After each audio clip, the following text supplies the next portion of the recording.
أعوذ بالله السميع العليم من الشيطان اللعين الرجيم بسم الله الرحمن الرحيم الحمد لله الملك الحق المبين المتصاغر لعظمته جبابرة الطاغين المتخاضع لكبريائه عطاة المتمردين المعترف بربوبيته سائر الخلق أجمعين والصلاة والسلام والتحية والإكرام على أشرف النبيين وخاتم المرسلين سيدنا ومولانا أبي القاسم محمد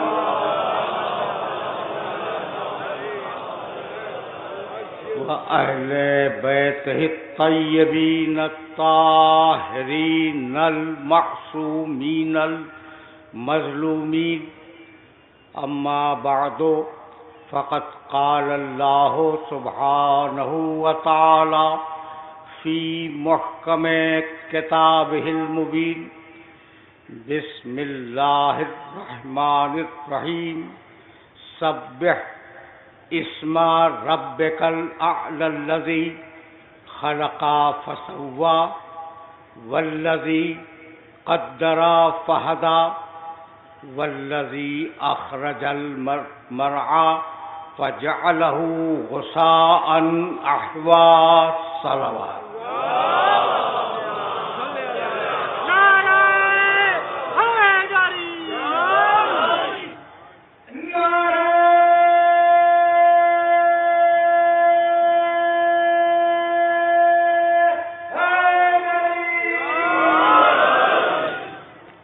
عزیزان محترم، کل شام کو 1437 ہجری کا آخری سورج عدم کی تاریکیوں میں ڈوب گیا اور 1438 ہجری کا پہلا چاند افق عالم پر نمودار ہوا۔ اس چاند کا نمایاں ہونا تھا کہ ہمارے حلقوں میں صف ماتم بچھ گئی اور ہم پھر اس تجدید عہد کے لیے آمادہ ہو گئے جس کا وعدہ ہم نے اپنی تخلیق سے پہلے روز الست میں کیا تھا کہ ہم حسین پہ روئیں گے۔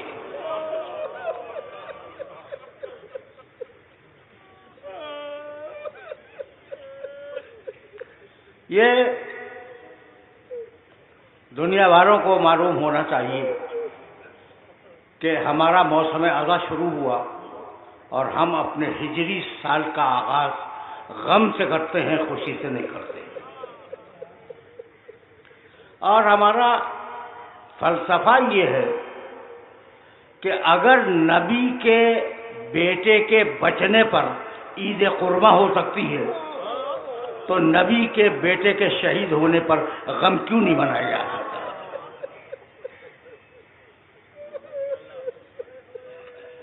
ہمارے گھروں میں صف عزا بچھی اور ایک بار پھر ہمیں اجتماعی طور پر بیٹھ کر افہام و تفہیم کا موقع ملا۔ صدیوں قدیم روایت ہے ہماری اور یہ روایت رہے گی کہ ہم ان ایام میں قرآن مجید، حدیث رسول اور اقوال معصومین پر گفتگو کرتے ہیں اور اپنے قلوب کو جرا بخشتے ہیں ان اقوال سے۔ یہ فرش اعضا محبت کا فرش ہے، امن کا فرش ہے، عافیت کا فرش ہے۔ اس کا بچھانے والا کوئی بھی ہو، لیکن جب بچھ جائے تو اس کا میزبان وہ ہے جس نے چکی پیس پیس کے حسین کو پالا تھا.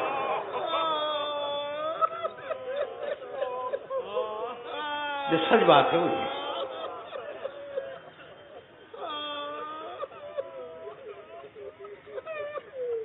تھوڑی سی زحمت ہے، گفتگو تمہیدی ہے اور پہلا سلسلہ گفتگو ہے، اس لیے چاہوں گا کہ میرے سننے والے میری طرف متوجہ رہیں.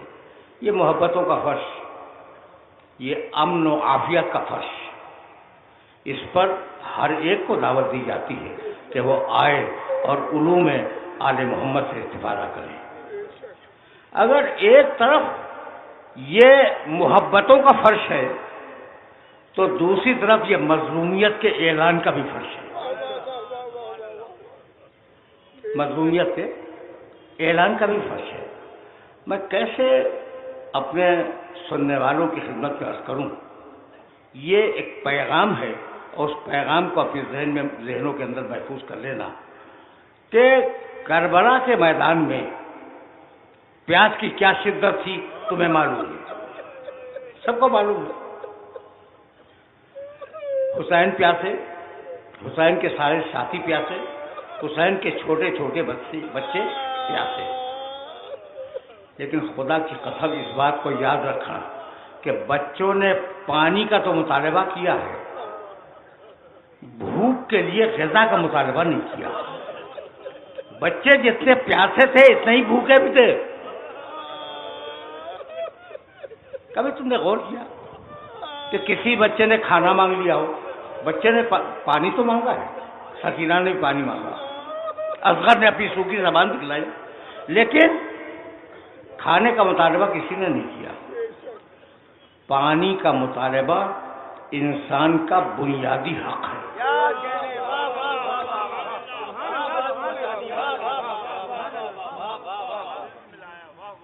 پانی کا مطالبہ انسان کا بنیادی حق ہے. طے کیا حسین ابن علی نے کہ اپنے حق سے دستبردار نہیں ہوں گا. بھائی جملے سننا، یہ پیاس کو اہم سمجھنا. حسین کی پیاس بڑی اہم ہے.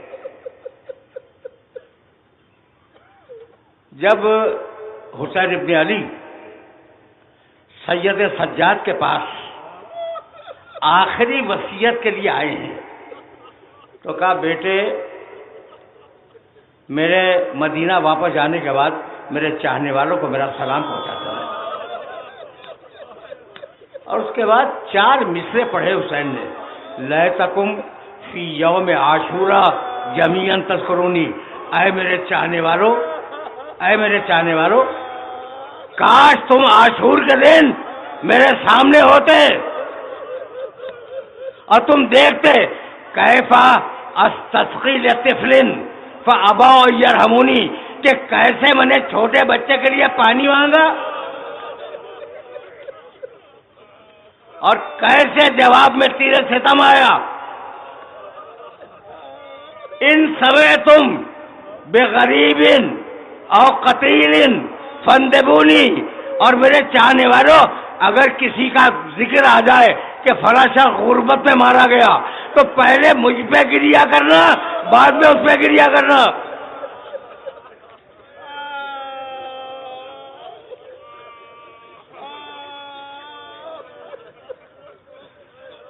یہ مسائل تھے جہاں تک مجھے اپنے سننے والوں کو لے کے آنا تھا.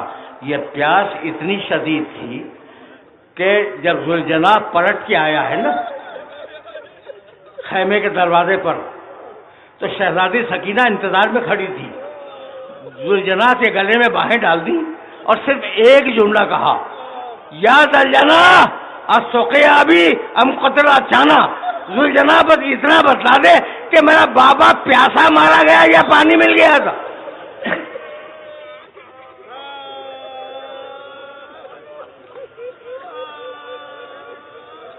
یہ ثبوت ہے اس بات کا. میرے پاس بڑی دلیلیں ہیں، لیکن اب اس سے آگے تو میں نہیں لے جاؤں گا. یہ ثبوت ہے اس بات کا کہ یہ جو جنگ تھی نا کربلا میں، یہ قبیلے کی جنگ نہیں تھی، یہ کسی قوم کی جنگ نہیں تھی، یہ جنگ تھی حقوق کی جنگ، یہ جنگ تھی انسانیت کی جنگ، اور اس جنگ میں ایک طرف سبیل الہی والے تھے، دوسری طرف سبیل الہی کے پامال کرنے والے تھے۔ ہم اپنے موضوع سے متصل ہوئے، سبیل الہی، اللہ کا راستہ۔ میں نے اس سلسلے گفتگو کے لیے سورہ اعلیٰ کی چند آیتوں کی تلاوت کا شرف حاصل کیا۔ سورہ اعلیٰ 30ویں پارے کا مشہور سورہ ہے، اور اس سورے کی ابتدائی کچھ آیتیں میں نے آپ کی خدمت سے پیش کی۔ بسم اللہ الرحمن الرحیم، سبح اسم ربک الاعلیٰ، اپنے بلند نام والے رب کی تسبیح کرو، اس کے نام کی۔ سبح اسم ربک الاعلیٰ، جو تمہارا بلند نام والا اللہ ہے، بڑے نام والا اللہ ہے، اس کی تسبیح کرو۔ الذی خلق فسوی، یہ وہ ہے جس نے خلق کیا اور نوک پلک سے ٹھیک بنایا۔ والذی قدر فہدی، اور اس نے تقدیر معین کی اور ہدایت کی۔ خلق کیا، خلق اور ہدایت ایک ساتھ آئے، تقدیر معین کی اور ہدایت کی۔ پھر کیا کیا اس نے؟ اخرج المرعی، دیکھتے کیوں نہیں کہ اس نے سرسبز و شاداب چارہ اگایا مویشیوں کے لیے۔ فجعلہ غثاء احوا، اور پھر اس چارے کو کالے بھوسے میں تبدیل کر دیا۔ یہ ہیں وہ آیات جو سرنامہ کلام میں آپ کی خدمت سے پیش کی گئی۔ پروردگار نے منزل تمہید، اب پہلی گفتگو ہے، پروردگار نے اپنی خالقیت پر جتنا زور دیا ہے اتنا زور کسی اور چیز پہ نہیں دیا۔ قرآن مجید کے وہ سورے جن کی ابتدا خلقت سے ہوتی ہے، ان میں سے دو چار تو آپ کی خدمت سے پیش کروں نا۔ وہ سورے جن کی ابتدا تخلیق سے ہوتی ہے۔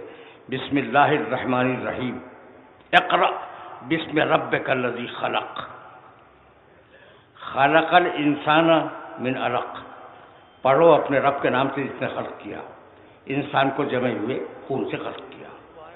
سورہ اعلیٰ، بسم اللہ الرحمن الرحیم، اقرأ بسم ربک الاعلیٰ، اپنے رب اعلیٰ کے نام کی تسبیح پڑھو۔ الذی خلق فسوی، جس نے خلق کیا اور بہترین خلق کیا۔ بسم اللہ الرحمن الرحیم، والتین والزیتون وطور سینین وہذا البلد الامین، لقد خلقنا الانسان فی احسن تقویم ثم رددناہ اسفل سافلین، ہم نے انسان کو احسن تقویم خلق کیا۔ آپ دیکھ رہے ہیں کس طریقے سے قرآن مجید سوروں کا آغاز کرتا ہے خلق سے۔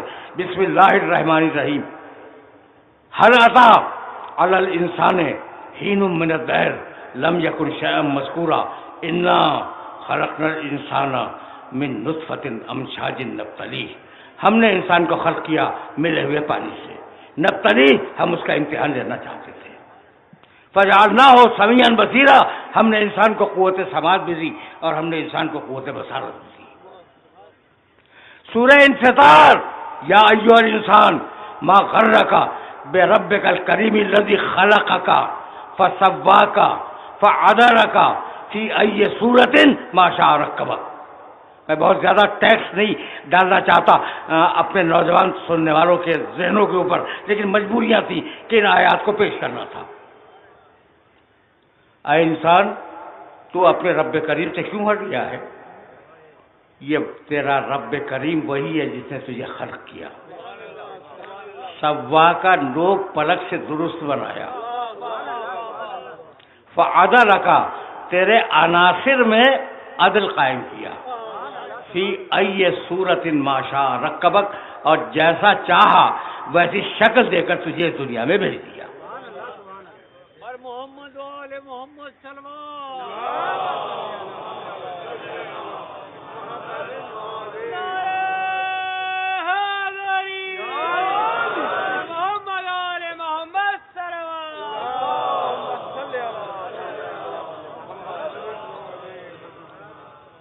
بہت توجہ رکھیے گا، اس لیے کہ اب میں نتیجوں کی طرف آگے بڑھ رہا ہوں. تخلیق پہ بات کی، اور جہاں تخلیق پہ بات کی وہیں ہدایت کا تذکرہ کیا. یہ دو لفظ تو یاد رکھے گا. میں نے یہ ساری آیات کی سماعت کی زحمت اس لیے دی کہ جہاں خلق ہے وہاں ہدایت ہے. اب میں اپنے سننے والوں سے عرض کروں کہ بھائی جیسا چاہا بنایا. ایک لفظ پڑھا لکھا مجمع ہے، ایک لفظ سمجھ لو، سوا. خلق فسوا. سوا کے معنی جانتے ہو؟ یہ لفظ نکلا ہے تسویے سے، اور تسویے کے معنی جس چیز کی ضرورت جسے ہے وہ پوری دے دی جائے.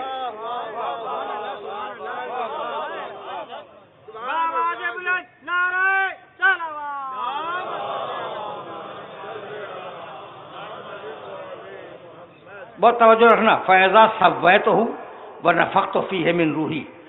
جب میں آدم کا تسویہ کر لوں، یعنی جو مکمل ضرورت ہے آدم کی وہ پوری ہو جائے، تو تسویہ کے معنی پورا ہو جانا. اب جیسی شکل چاہی دے دی، جیسی توانائیاں چاہی دے دی، جیسا بنایا اس کی مرضی. میں توجہ رکھنا، اس لیے کہ یہ وہ مرحلہ فکر ہے جہاں اپنے سننے والوں کو روکنا چاہ رہا ہوں. ہر آیت کا اصرار یہ ہے کہ جو چیز کی ضرورت تھی جب وہ ضرورت پوری ہو گئی تو وہ دنیا میں آ گئی، نامکمل نہیں آئی، اپنی تکمیل کے ساتھ آئی. توجہ رکھنا، جو بھی چیز آئی اپنی تکمیل کے ساتھ آئی. یعنی بلی کو یہ حق نہیں ہے کہ وہ کہے کہ مجھے اونٹ کیوں نہیں بنایا.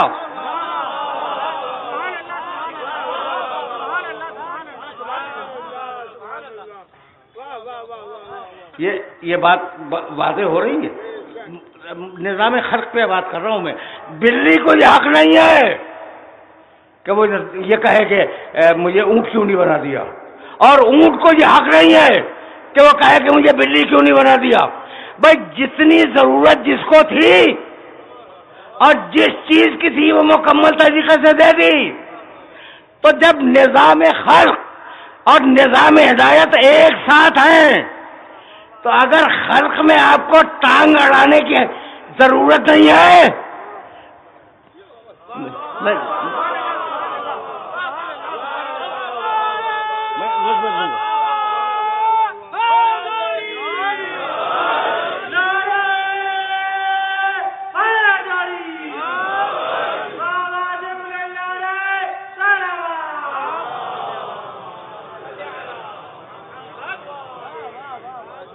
بھائی میں مثال نوجوان دوستوں تک ایک مثال پہنچا دوں. آپ کو ستارے ٹمٹماتے ہوئے گول گول اچھے لگتے ہوں گے. بھائی میری نگاہ کو تو چوکور اچھے لگتے ہیں. اگر چوکور بناتا تو کیا خوبصورت ہوتے، اور سورج چاند تکونے ہوتے، وہ مجھے اچھے لگتے. ٹھیک ہے نا؟ تو اگر میں یہ دیکھو ایک بڑے مجمع سے بات کر رہا ہوں، اگر میں یہ کہوں کہ جناب یہ تکونے سورج اور تکونے چاند اگر ہوتے تو بڑا لطف آ جاتا، تو یہ سارا مجمع میری جان کو آ جائے گا کہ آپ کون ہیں اللہ کے کام میں دخل دینے والے. سارا مجمع میری جان کو آ جائے گا کہ آپ کون صاحب ہیں اللہ کے کام میں دخل دینے والے. تو یہی تو کہنا چاہ رہا ہوں، آپ کون ہیں اللہ کے کام میں دخل دینے والے. کسی کو گول بنائے، کسی کو چوکور بنائے، کسی کو نبی بنائے، کسی کو امام بنائے.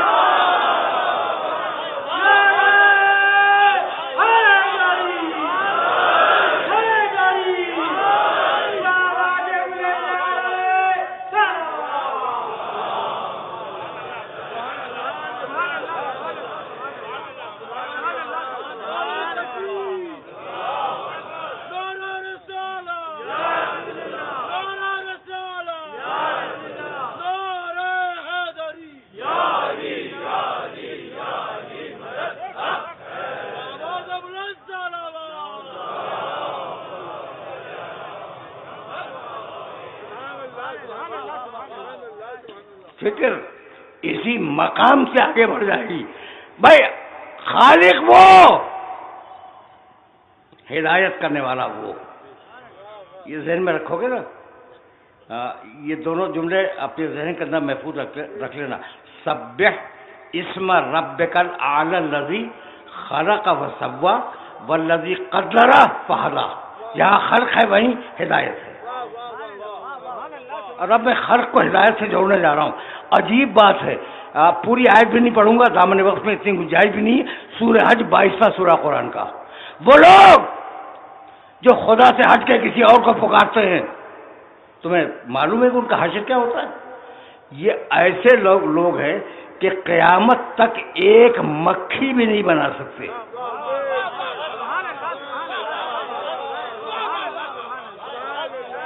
لن کے ساتھ جملہ آیا ہے، یہ قیامت تک ایک مکھی.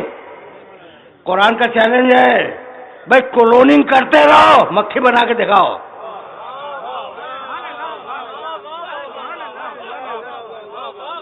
یہ قرآن کا چیلنج ہے. یہ لوگ ایک مکھی بھی بنا نہیں سکتے. اچھا مکھی تو کیا بنائیں گے؟ آیت کا نہیں، ایسا نہیں ہے. قرآن نے جو جملہ کہا اتنا بلیغ ہے کہ خدا کی قسم بس اللہ ہی کہہ سکتا تھا. کہنے لگا کہ میاں مکھی تو کیا بناؤ گے؟ مکھی اگر تمہارے کھانے سے ایک ریزہ لے کے اڑ جائے تو تم واپس تک نہیں لے سکتے.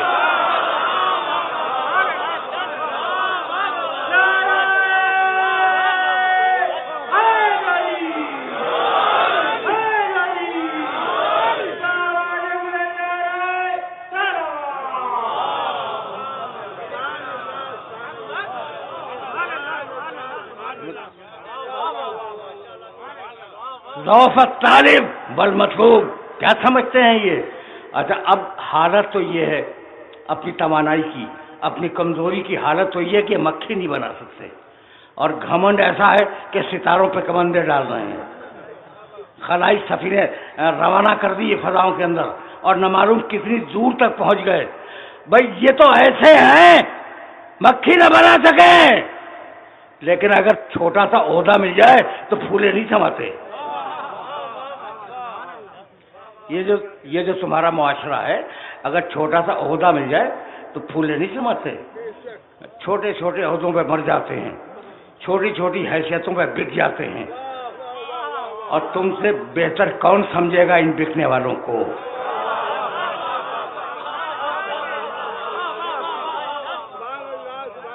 کون سمجھے گا تم سے بہتر ان بکنے والوں کو؟ اچھا تو اب ایک جملہ عرض کروں. خوش ہو جاتے ہیں اگر منصب مل جائے. ساری انسانیت کو مخاطب کر رہا ہوں کہ اگر تمہیں کوئی عہدہ مل جائے تو تم خوش ہو جاتے ہو، اور اللہ تم سے اس وقت خوش ہوگا جب تم آدمی بن کے دکھا دو.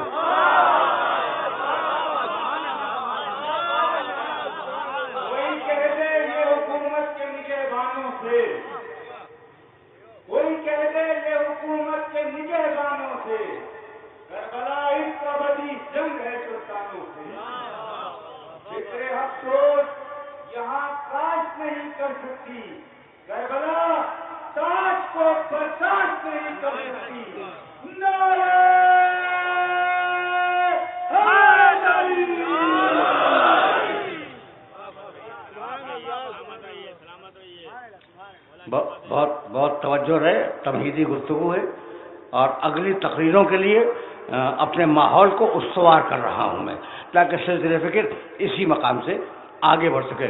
تو تم اس وقت خوش ہوتے ہو جب تمہیں عہدے مل جائے.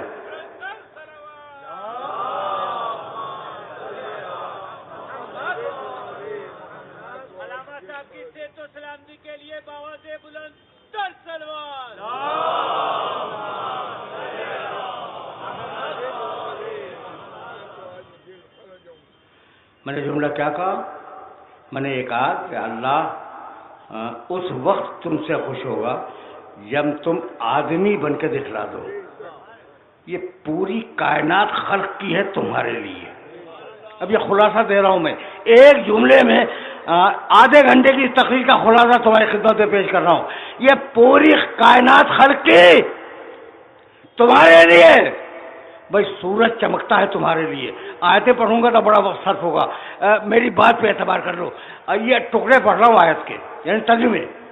سورج چمکتا ہے تمہارے لیے, چاند روشنی رہتا ہے تمہارے لیے, دن آتا ہے تمہارے لیے, رات آتی ہے تمہارے لیے, غلوں میں مٹھاس پیدا ہوتی ہے تمہارے لیے, پھل پیدا ہوتے ہیں تمہارے لیے. تو سب کچھ بنایا تمہارے لیے اور تمہیں بنایا اپنے لیے.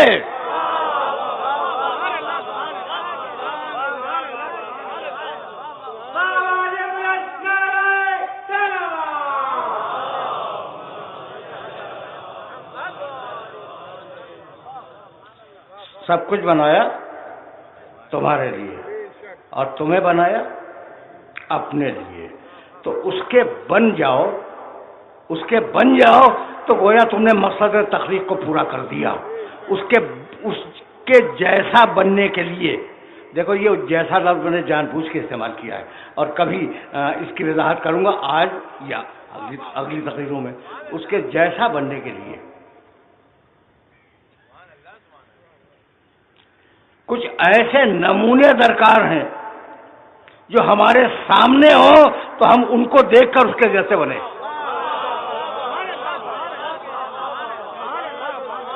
اچھا, تو اس نے پوری کائنات بنائی تمہارے لیے, تمہیں بنایا اپنے لیے. تو کیا اس کا کوئی فائدہ ہو رہا ہے تمہارے بنانے سے؟ نہیں, یہ فائدہ بھی پلٹ کے تمہاری طرف آتا ہے. لقد ارسلنا رسلنا بالبینات وانزلنا معهم الکتاب والمیزان لیقوم الناس بالقسط. ہم نے اپنے رسولوں کو بھیجا, لقد ارسلنا رسلنا بالبینات, واضح نشانیوں کے ساتھ بھیجا, اور ہم نے ان کے ساتھ کتاب نازل کی, ان کے ساتھ میزان نازل کی. لیقوم الناس بالقسط, یہ سارا ہدایت کا سلسلہ اور یہ سارا تخلیق کا سلسلہ اس لیے ہے کہ تم عدل پہ قائم ہو جاؤ. توجہ رکھنا, عدل پہ آ جاؤ. تو اللہ کا راستہ عدل پہ آ جاؤ, سبیل الہی عدل پہ آ جاؤ. اچھا, تو کہنے لگے ہمیں ضرورت کیا ہے عدل پہ آنے کی؟ اللہ نے عقل تو دی ہے, جب عقل دی ہے تو عقل سے فیصلہ کر لیں گے. سنا آپ نے, آج کی ماڈرن دنیا اس کا کہنا یہی ہے کہ عقلیں اتنے عروج پہ آ گئی ہیں کہ اب کسی انسان کو ضرورت نہیں ہے کسی دین کی, کسی ہدایت کی. جو فیصلہ ہوگا وہ عقل سے کر لیں گے. اچھا, تو میں نے کہا عقل سے آپ فیصلہ کیسے کریں گے؟ کہا عقل نور ہے, عقل کی روشنی میں فیصلہ کر لیں گے. بھائی بہت توجہ رکھنا, بہت توجہ رکھنا, اس لیے یہ وہ باریک مرحلہ فکر ہے جہاں سے اب میں براہ راست آگے بڑھ جاؤں گا. عقل نور ہے اور اللہ نے عقل دی ہے, وہ نور دیا ہے ہمیں, ہم اس نور سے اپنے اچھے برے کو دیکھیں گے اور آگے بڑھ جائیں گے. اچھا بھائی, تو جب عقل نور ہے تو اندھیری رات میں عقل سے دیکھ لو اس اندھیرے میں چیزوں کو. کہ نہیں, اس کے لیے سورج کی توانائی کی ضرورت ہے. عقل تنہا کام نہیں کرتی جب تک سورج کی روشنی ساتھ میں نہ ہو. تو ایک تمہاری ذاتی روشنی جس کا نام ہے عقل, اور ایک خارجی روشنی جس کا نام ہے وحی الہی.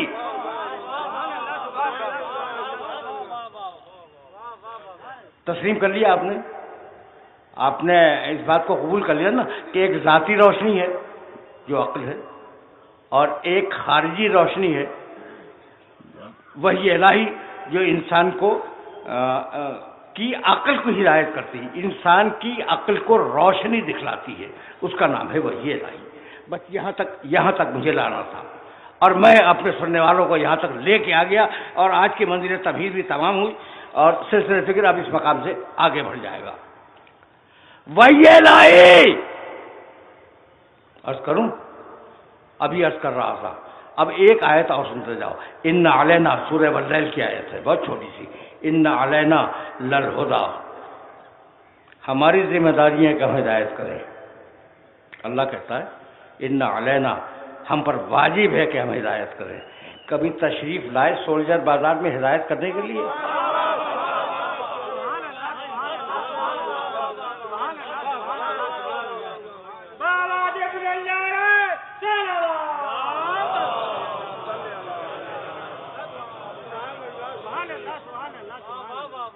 بھائی آیت ہے قرآن کی، ان علینا للہدی، ہدایت ہم کریں گے۔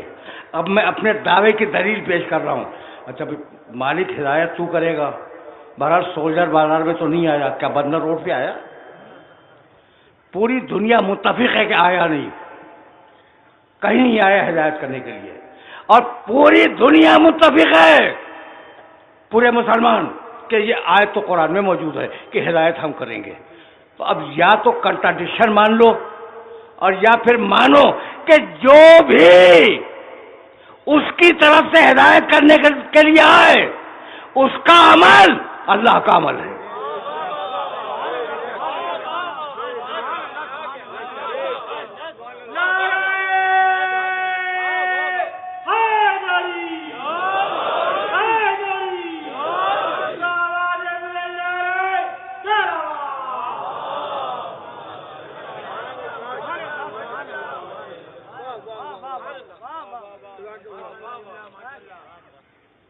اور انما انا بشر مثلکم یوحی الی، بڑی مشہور آیت ہے، اور ہزاروں ہزار مرتبہ آپ نے یہ آیت مبارکہ سنی ہوگی، اور میں نے بھی اپنے طریقے سے انٹرپریٹ کیا ہے، لیکن آج ایک جملہ کہنا چاہ رہا ہوں، قول حبیب کہہ دو انما انا بشر مثلکم، حبیب کہہ دو کہ میں تم جیسا بشر ہوں، یوحی الی، فرق یہ ہے کہ مجھ پر وحی آتی ہے، تم پر وحی نہیں آتی، بھئی اتنا سا فرق ہے۔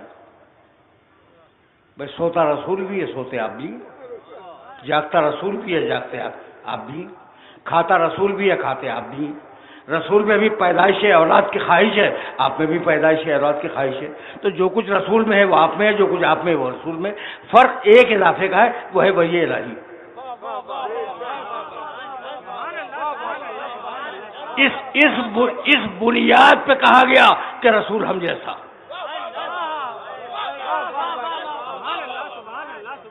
بنیاد سمجھ میں آ گئی؟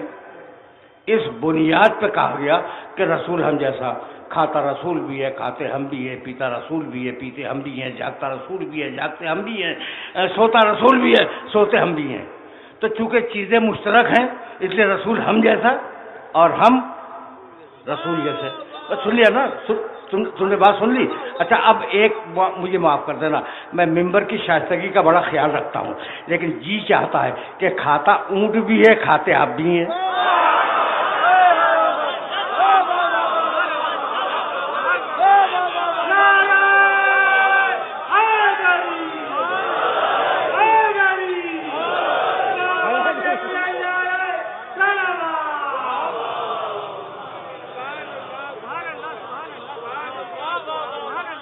اب یہ ظاہر ہے کہ تمہیدی گفتگو ہے اور پہلی تقریر ہے، اب سلسلہ فکر آگے جائے گا اور بہت دور تک جائے گا، لیکن یہ جملہ تو مکمل ہو جائے۔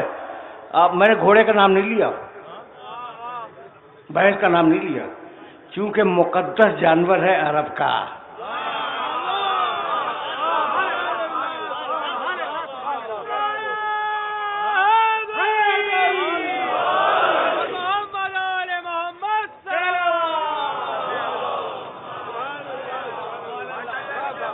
تو کھاتا اونٹ بھی ہے، کھاتے آپ بھی ہیں، پیتا اونٹ بھی ہے، پیتے آپ بھی ہیں، سوتا اونٹ بھی ہے، سوتے آپ بھی ہیں، جاگتا اونٹ بھی ہے، جاگتے آپ بھی ہیں۔ کبھی آپ نے کہا کہ اونٹ ہم جیسا یا ہم اونٹ جیسے؟ تو یہ سارا نظرہ میرے نبی کی نبوت پہ کیوں گر رہا ہے؟ تو قیامت تک کے لیے جملہ سنو اور اسے ذہن میں محفوظ رکھ لینا کہ رسول نے کہا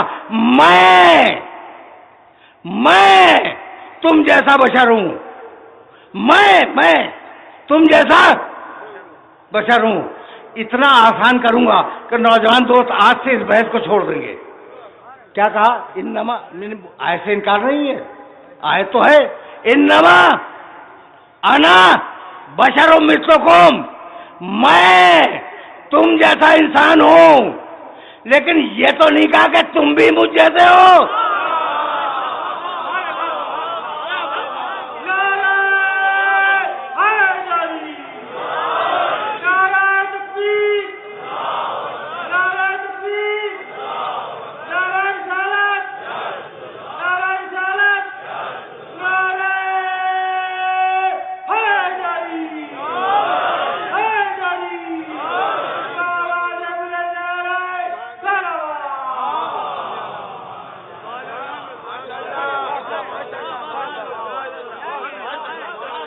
جملہ جملہ سننا.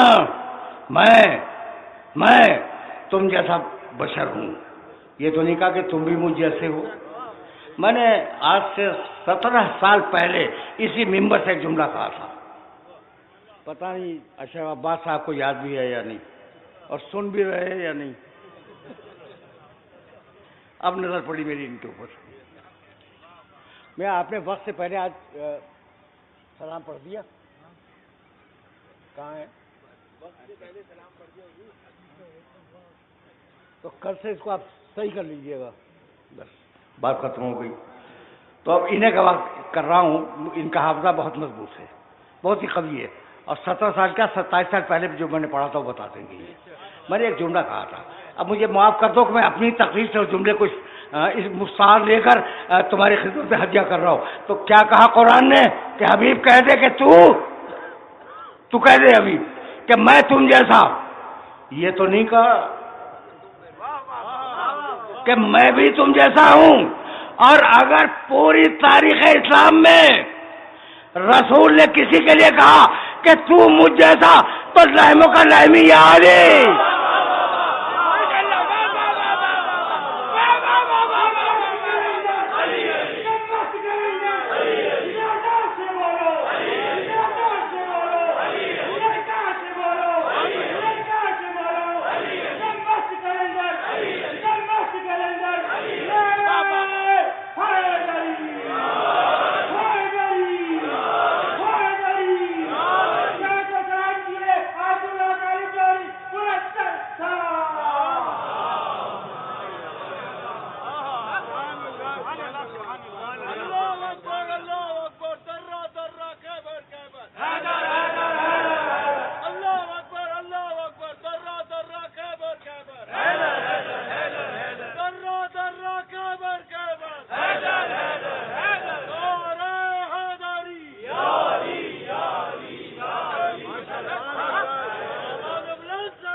پھر دوہرا رہا ہوں اپنے جملے کو کہ میں تم جیسا بشر ہوں.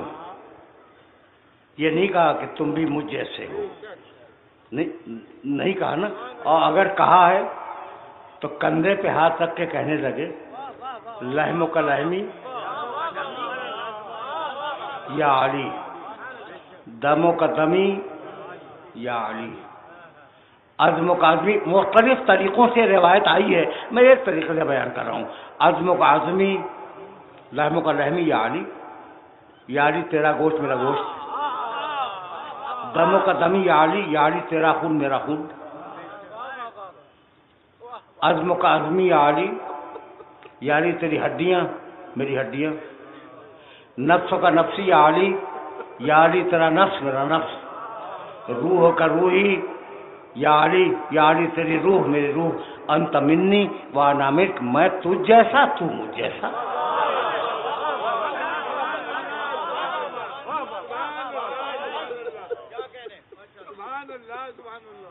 میرے دوستو, میرے عزیزوں, میں نے زحمت دی اور ابھی سلسلہ فکر ذرا سا اور آگے جائے گا. حوالہ تو دے چکا نا, 17 سال پرانا حوالہ ہے. تو ظاہر ہے کہ اجتماعی حافظے اتنے مضبوط نہیں ہوا کرتے. تو میں نے اس دن یہ کہا تھا, اور بڑے بڑے اکابر بیٹھے ہوئے تھے جو آج نظر نہیں آتے. بہت سے اس دنیا سے چلے گئے, بہت سے ہیں پیرانہ سالی کے سبب اب مجلسوں میں شرکت نہیں کیا کرتے. بزرگ علماء بیٹھے ہوئے تھے. تو میں نے ان کے سامنے گنوایا تھا کہ بھئی یہ کتنی مرتبہ رسول نے کہا یا علی, لحم کا لحمی یا علی, دموں کا دمی یا علی, عزم کا عزمی یا علی, روح کا روحی یا علی. ایک روایت میں جسم کا جسمی یا علی, ایک روایت میں نفس کا نفسی یا علی, ایک روایت میں کتنی مرتبہ یا علی کا.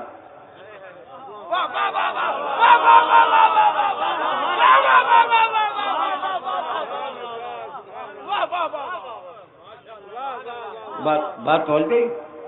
لحم کا لحمی یا علی، دم کا دمی یا علی، عزم کا عزمی یا علی، نفس کا نفسی یا علی، روح کا روحی یا علی، بعد میں ہے جسم کا جسمی یا علی. تو 6 مرتبہ تو کہا نا. اب وہ علماء جو تشریف رکھتے تھے، میں نے اس دن یہ کہا تھا کہ یہ اتنے بزرگ ہیں کہ میں نے پوچھا کہ جناب آپ کی ریش مطہر تو کافی بڑی ہے. کہنے لگے پیارے رسول کی سنت سے. تشریف فرماتے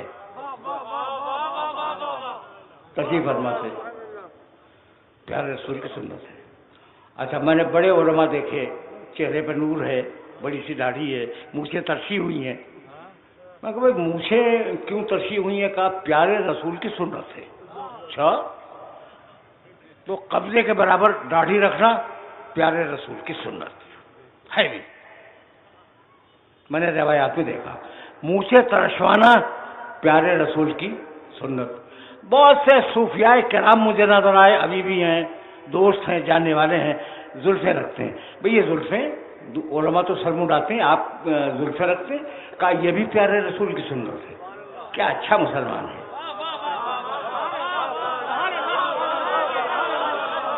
کیا اچھا مسلمان ہے، کیا پیارا مسلمان ہے کہ پیارے رسول نے جو کر دیا وہ آج تک کیا جا رہا ہے، چونکہ پیارے رسول کی سنت ہے. اچھا بھائی مسواک کا یہ بھی پیارے رسول کی سنت ہے. اچھا یہ سب تو واقعاً پیارے رسول کی سنت ہیں اور میں نے کتابوں میں دیکھی ہیں، لیکن کندھے پہ بستر مجھے کہیں نہیں ملا.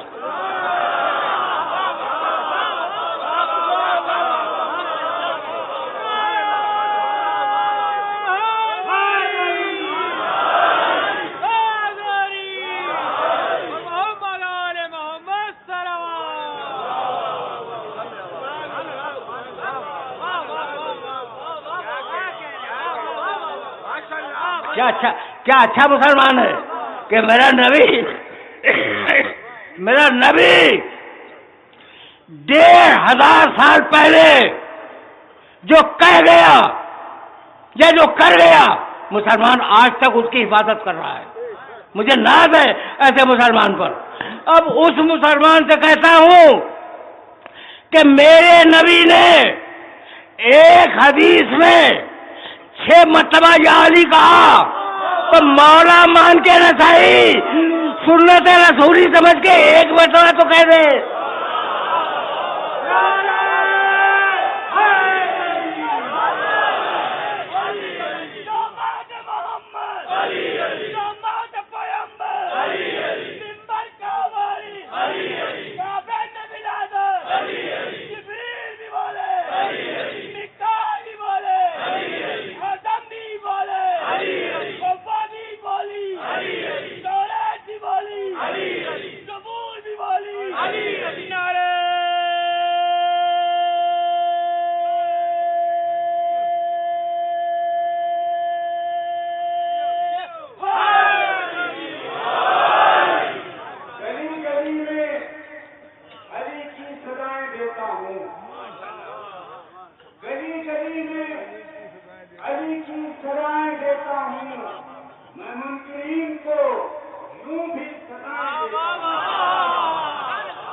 بس میرے عزیزوں، میرے دوستوں، اب دامن وقت میں گنجائش نہیں ہے.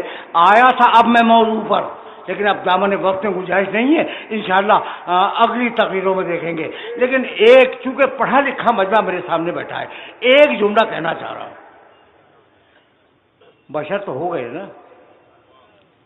بشر تو ہو گئے. قل انما انا بشر مثلکم یوحی الی. اب جو جملہ کہنے جا رہا ہوں وہ مجھے سے سنو گے. مشکل ہے کہ کسی اور سے سنو.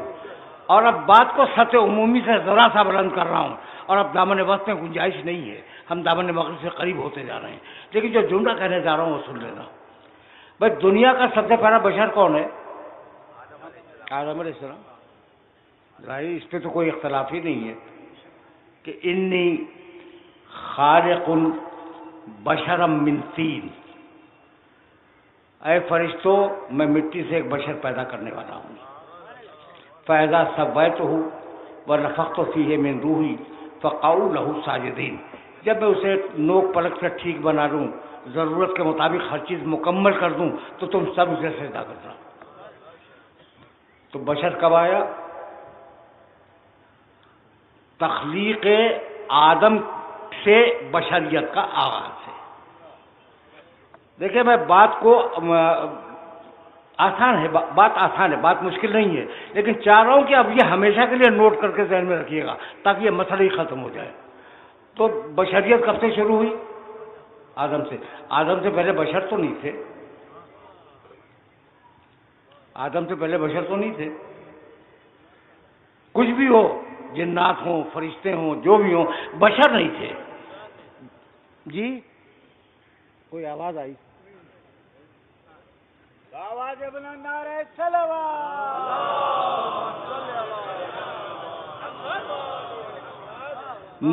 نون ہسٹری میں جانوروں کے علاوہ جو 3 قسمیں لکھی جاتی ہیں کہ انسان سے پہلے تھے, وہ نسناس تھے, جنات تھے اور فرشتے تھے.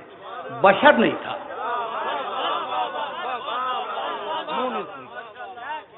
دین جو تاریخ لکھتا ہے انسانیت کی, اس میں یہی لکھتا ہے کہ بشر بعد میں آیا. اس سے پہلے نسنات تھے, نسنات سے پہلے جنات تھے, اور جنوں سے قبل فرشتے تھے. تو آدم سے بشریت کا آغاز ہوا. میں بہت توجہ رہے, اس لیے کہ یہ جملہ میرا سوارت اگر ہو گیا تو میری آج کی محنت بھی سوارت ہے. جو جملہ کہنے جا رہا ہوں میں تم جیسا بشر ہوں, اس جملے کو آج ڈی کوڈ کرنا چاہ رہا ہوں. تو آدم سے بشریت کا آغاز ہوا. مانتے ہیں؟ سب مانتے ہیں. اچھا ایک روایت پہ آپ کا اعتبار ہے یا نہیں؟ میرے نبی نے کہا کنت نبیًا و آدم بین الماء والطین. آدم بنا نہیں تھا, میں بشر تھا. ایسا ہے؟ نہیں, میں نبی تھا, بشر نہیں تھا. اس لیے کہ بشر تو آدم سے شروع ہوگا.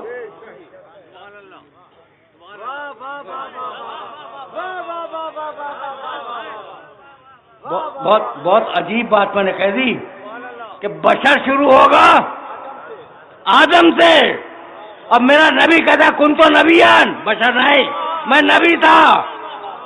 بشر کے آنے کے پہلے نبی تھا. تو اب میرا محمد سمجھ میں آیا؟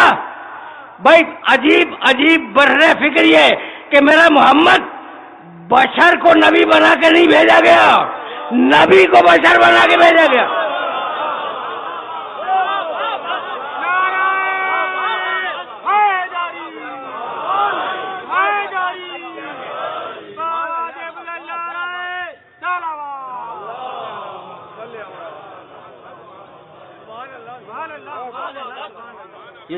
یہ جملہ یاد رکھو گے نا, بس گفتگو اس مرحلے فکر پر رک جائے گی, اس لیے کہ اب دامن وقت گنجائش نہیں ہے, اور محرم کی پہلی تاریخ ہے جس میں ربط مصائب کی بھی ضرورت نہیں ہے. لیکن اب میں کیا کروں کہ میرا جی چاہتا ہے کہنے لگے کہ جو اپنی اولاد کے فضائل بیان کیے وہ بشریت کا تقاضا تھا. یہ جملہ کہا جاتا ہے, آج بھی کہا جاتا ہے کہ وہ ٹھیک ہے, بیٹی سے بڑی محبت کرتے تھے, بیٹی سے کون محبت نہیں کرتا, بیٹی کے بیٹے ان سے ہی محبت کرتے تھے.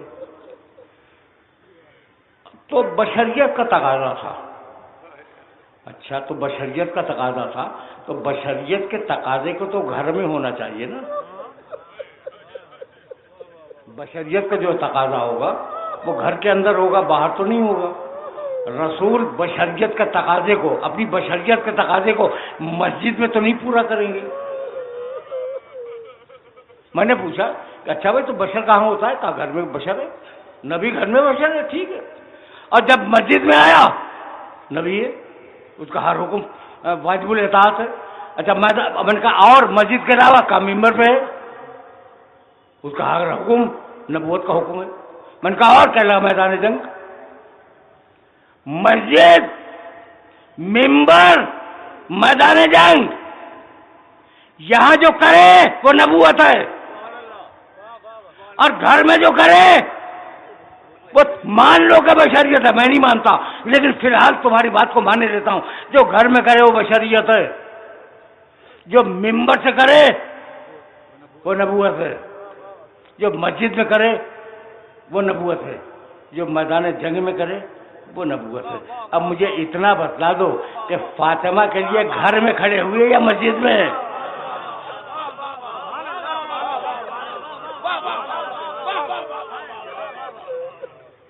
فاطمہ کے لیے رسول گھر میں کھڑے ہوئے یا مسجد میں؟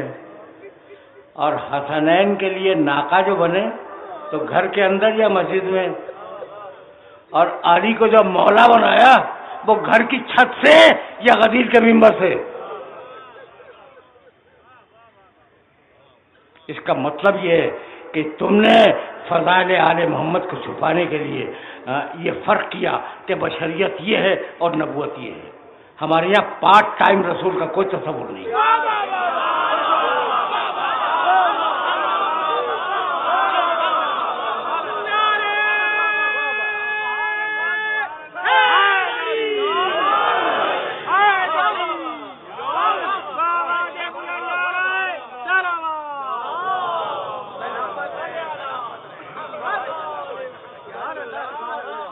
بس میرے عزیزوں، میرے دوستوں، پڑھے لکھے لوگ ہو، اگر میرے جملے کی قدر کر سکو تو یہ آج کی گفتگو کا سب سے قیمتی جملہ ہے، یہ تمہاری خدمت میں ہدیہ کر رہا ہوں۔ مجھے تو مناقب کی کتابیں پڑھ کر ایسا لگا کہ آل محمد کے فضائل کا بیان کرنا بھی فرائض نبوت میں شامل تھا۔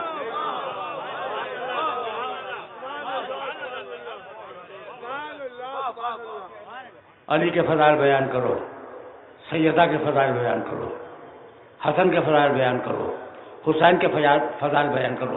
حسین منی وانا من حسین،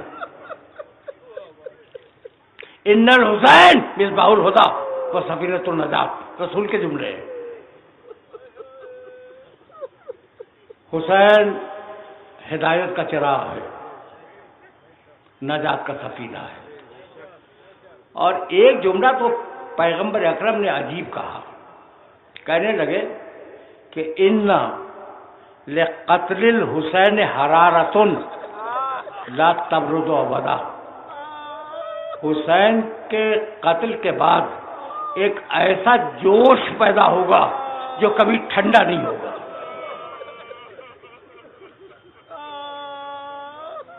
اجرکم اللہ، آپ کی سزائیں بلند ہو گئی۔ یہ آپ کی سزائیں میرے نبی کے جملے کی تائید کرتی ہیں۔ ایسا جوش پیدا ہوگا جو کبھی خاموش نہیں ہوگا۔ حسین ابن علی حضرت عبداللہ ابن زبیر کے ساتھ رسول کی مسجد میں تشریف فرما تھے۔ دیکھو بہت وقت ہو گیا اور 2-3 دقیقے ہیں میرے پاس، انہی میں بات کو مکمل کرنا ہے۔ ایک مرتبہ حاکم مدینہ ولید کا قاصد آیا اور کہنے لگا فرزند رسول آپ کو حاکم مدینہ نے یاد کیا ہے۔ عبداللہ ابن زبیر نے پوچھا کہ فرزند رسول آپ کا کیا خیال ہے، آپ کو کیوں بلایا گیا ہے؟ کہا حاکم شام کا انتقال ہوا، یزید خلیفہ ہوا اور مجھے بیعت کے لیے بلایا جا رہا ہے۔ کہا فرزند رسول پھر آپ کا رویہ کیا ہوگا؟ کہا دیکھ لینا کیا ہوگا، میرا رویہ کیا ہوگا اس واقعے میں، دیکھ لینا۔ کہا فرزند رسول نہ جائیں، نہ جائیں، بس 2-3 جملے سنو، اس لیے کہ مجھے یقین ہے کہ اگر آپ چلے گئے تو زندہ واپس نہیں آئیں گے۔ اب عبداللہ ابن زبیر کی آنکھوں میں آنکھیں ڈال دی اور کہا ابن زبیر، حسین وہ نہیں ہے جو اپنے لیے ننگ اور آر کو برداشت کرے۔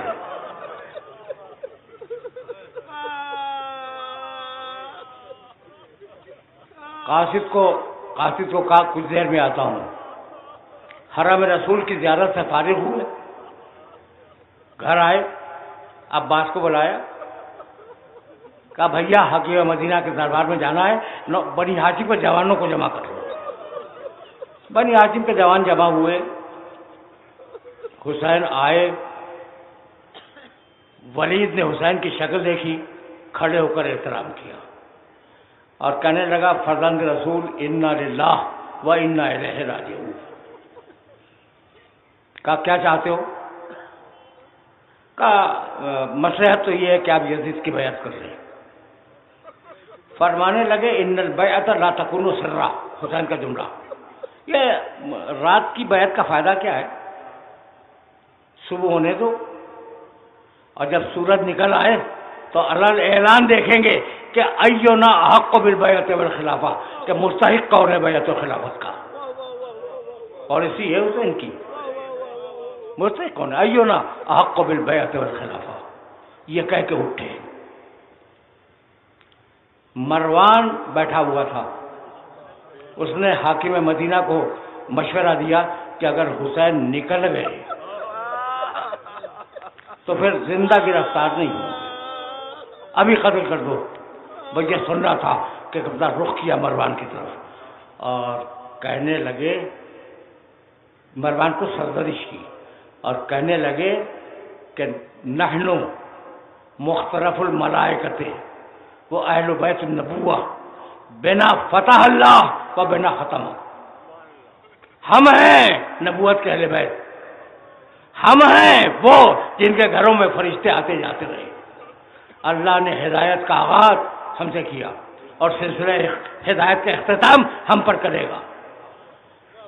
یہ کہہ کر حسین کی آواز ذرا سے بلند ہو گئی۔ بنی ہاشم کو کہہ کے آئے تھے کہ اگر میری آواز بلند ہو جائے تو تلواریں لے کے اندر آ جانا۔ راوی کہتا ہے کہ سب سے پہلے جو جوان داخل ہوا اس کا نام ہے ابو الفضل عباس۔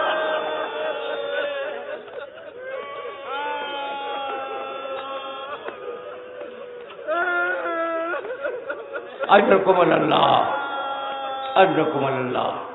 بس میرے دوستو، آج کی تقریر تمام ہوگی۔ کہا بھیا عباس اب مدینہ رہنے کے قابل نہیں ہے۔ آخری جملہ سنو، تم گریہ کر چکے، مجلس پہلی محرم کی مجلس تمام ہو گئی۔ بھیا عباس اب مدینہ رہنے کے قابل نہیں ہے، سامان سفر کی تیاری کرو اور میں جاتا ہوں نانا سے خدا حافظ کراؤں، اماں سے خدا حافظ کراؤں، بھیا سے خدا حافظ کراؤں۔ حسین چلے رسول کی قبر مطہر کی طرف۔ عباس سامان سفر کی تیاری میں مشغول ہوئے۔ دو جملے سنو اور مجھے اجازت دے دو۔ راوی کہتا ہے کہ عباس تو مشغول تھے سامان سفر کی تیاری میں حسین کے پیچھے پیچھے چلا۔ جب رسول کی قبر مطہر پہ جا رہے تھے تو ایسے جمع کے قدم رکھ رہے تھے جیسے کوئی بادشاہ جا رہا ہو۔ آخری جملہ ہے تقریر کا۔ قریب پہنچے، قبر رسول بھی اپنے آپ کو گرا دیا، کہنے کہ با جدہ خذنی الیک، نانا اب مدینہ رہنے کے قابل نہیں رہا، اپنے پاس بلا لیں۔ آخری جملہ سنو، آخری جملہ، تقریر تمام ہو گئی۔ خدا حافظ کیا رسول کو، آئے بھائی کی قبر پر۔ راوی کہتا ہے میں پیچھے تھا، بڑی شان اور بڑے شکوہ کے ساتھ جا رہے تھے اور معلوم ہو رہا تھا کہ کوئی دین و دنیا کا بادشاہ جا رہا ہے۔ میں نے حسین کی ایسی شان کبھی نہیں دیکھی۔ نانا سے رخصت ہو لیے، بھائی سے خدا حافظ کر لیا۔ راوی کہتا ہے کہ اب حسین چلے اپنی ماں کی قبر کی طرف۔